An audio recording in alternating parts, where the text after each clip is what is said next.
I always thought infidelity was something that happened to other women, the ones who somehow didn't watch their husband closely enough, and something like that could never happen to me, until one evening my 5-year-old daughter drew me our family.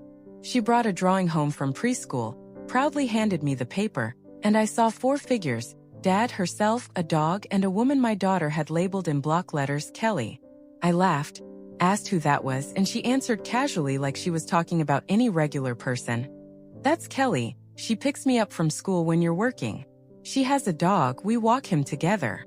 I didn't really suspect anything at that point. I figured she'd mixed up her teachers, or maybe it was some friend of my husband's he'd just forgotten to mention. My husband worked a lot, traveled for business often, and I'd gotten used to the idea that part of his life happened without me, in work stuff that didn't really involve me. I married him 12 years ago, and the whole time I considered myself someone who reads people well. I had a stable job, a nice house, a daughter we both loved. When my friends complained about their husbands, I always mentally kept a little distance from those conversations, not because I judged them, but because deep down I carried this belief that with me it was different, that I'd picked the right person, that something like that couldn't happen to me. That belief lived in me so long and so strongly that even when small signs showed up, the phone always face down, late work, calls he'd take outside the room, I didn't let myself see them as signs. I'd find an explanation faster than I could even start doubting. A few days after that drawing, I was going through his jacket pockets before dropping it at the dry cleaner, and I found a receipt. Vet clinic, payment for a checkup and shots for a dog. The date matched exactly the day he'd said he was on a business trip 100 miles away. I stood there holding that little piece of paper way longer than it took to actually read it. We don't have a dog. We never had a dog. And our daughter had drawn one she walked with Kelly. My body understood before my mind caught up. My hands started shaking, my chest felt tight, and I sat down on the edge of the bed, holding that tiny receipt like it might fall apart if I squeezed it too hard. My first thought wasn't about the affair. My first thought was, this can't be happening to me. Like even staring straight at the evidence, my brain kept grabbing onto the old story it had about me. The story of a woman who doesn't get cheated on because she's too smart, too aware, too worth more than that. I didn't make a scene that night. Instead, I started watching, really watching, for the first time consciously instead of through the fog of my own certainty. And the more I looked, the more I saw all the things I'd simply refused to notice for years. How he always checked his phone in the bathroom, never the bedroom. How his trips always landed on specific days of the week. How our daughter would mention Kelly here and there so naturally, like she was just as normal a fixture in her life as her grandmother or her preschool teacher. It took almost a week before I understood the most terrifying part of this whole thing. Not that my husband had been cheating on me, but that he'd been doing it for so long, so casually, that he'd managed to become part of our daughter's life so naturally that she had no idea she was sharing a secret with me. I spent that week living a double life, a mirror of his. During the day I'd cook dinner, smile at the table, ask how his day went, and listen to his lies calmly, like they weren't eating me alive every single second. And at night, once he fell asleep, I'd lie there with my eyes open, running through years of our marriage, looking for moments that suddenly looked different. The most painful part wasn't the discovery itself, it was what it did to how I saw myself. I'd always been proud of reading people well, of not being someone who could be fooled for long. Turned out I'd been fooled for years, and I'd been the one helping keep that lie alive, because my pride wouldn't even let me consider the possibility that the same thing could happen to me that happened to other women. I started asking myself questions I didn't have answers to. How many times had I seen signs and brushed them off?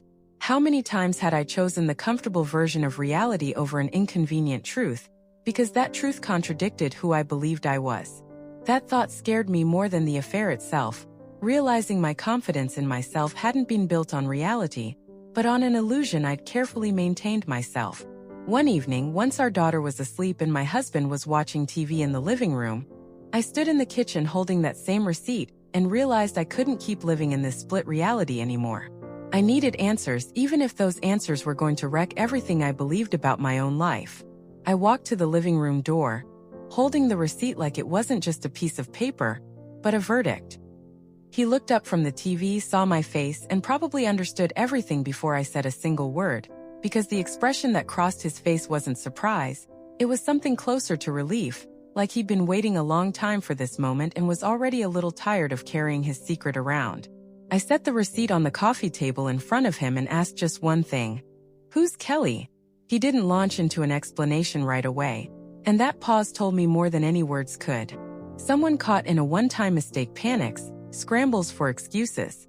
Someone who's been living a double life for years instead seems to spend that moment weighing exactly how much of the truth to give, a truth he'd long been ready to confess.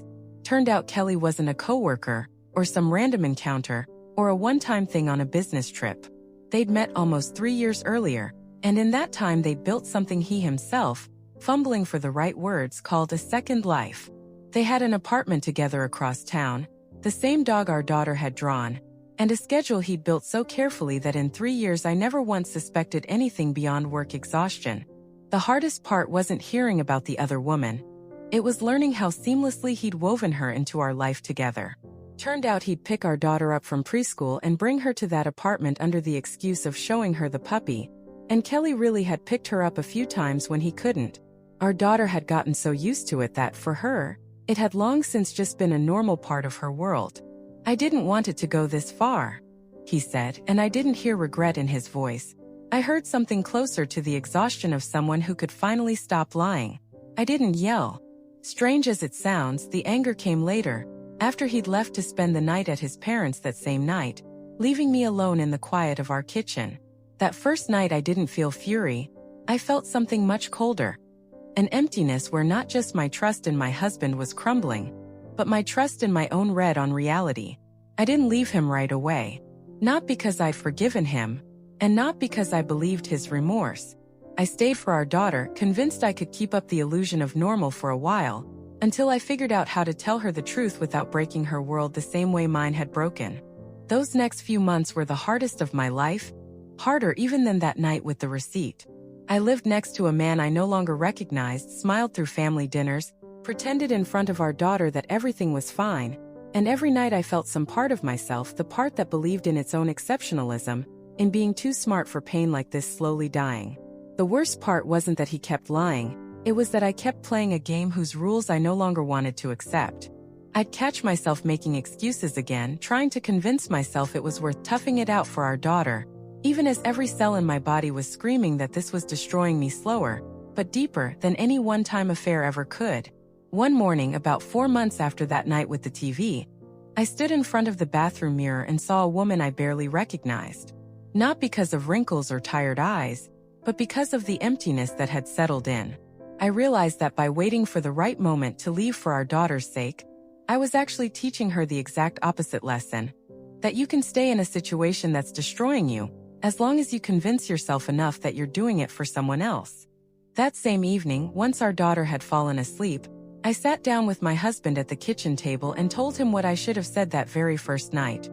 I can't keep living like nothing happened, and our daughter deserves a mother who shows her that loving yourself matters more than the fear of ending up alone.